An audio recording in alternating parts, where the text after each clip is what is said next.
যে পৌঁছে গেছেন। তো সেই জনপ্রিয়তা বজায় রেখে কি এবার আপনার কেন্দ্র বদল করা হলো? মানে বিনপুরের মানুষের তো অনেক অভাব অভিযোগ ছিল। সেই অভাব অভিযোগ কি মেটানোর জন্যই কি কেন্দ্র বদল?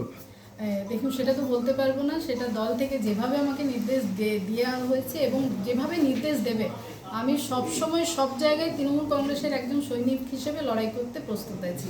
এবার দল কীভাবে দিয়েছে না দিয়েছে সেটা তো দলের ব্যাপার। জন্যই কি আপনাকে এই প্রার্থী করা হলো? একদমই নয়। আদিবাসী ভোটটায় আমরা মমতা বন্দ্যোপাধ্যায়ের সৈনিক হিসেবে একটাই কথা জানি, উন্নয়ন।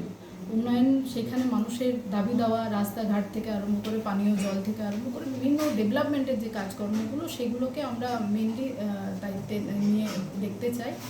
আর আবারও বলি, মমতা বন্দ্যোপাধ্যায় যেভাবে সব ধর্মের মানুষকে সামনে রেখে যেভাবে উন্নয়নমূলক কাজগুলো করেন এবং সব ধর্ম মানুষকে সম্মান দিয়ে এগিয়ে যাওয়ার বার্তা দেয়, সেখানে শুধু আদিবাসী সম্প্রদায়ের মানুষ শুধু নয়, মানুষই হচ্ছে আমাদের কাছে প্রধান এবং সমস্ত মানুষকে ভালো রাখার দায়িত্ব আমাদের সকলের।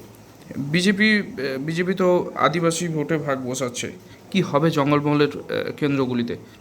দেখুন, বিজেপির নাম আমি নিতে চাই না, কারণ এত গুরুত্ব কখনোই তাদেরকে দিতে রাজি নই।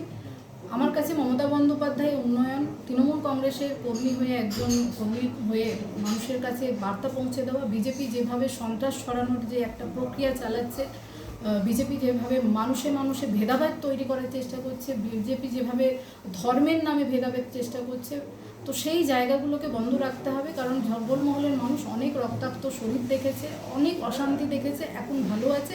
সে ভালো থাকার জায়গাটাকে বাঁচিয়ে থাকতে হবে আমাদেরকে।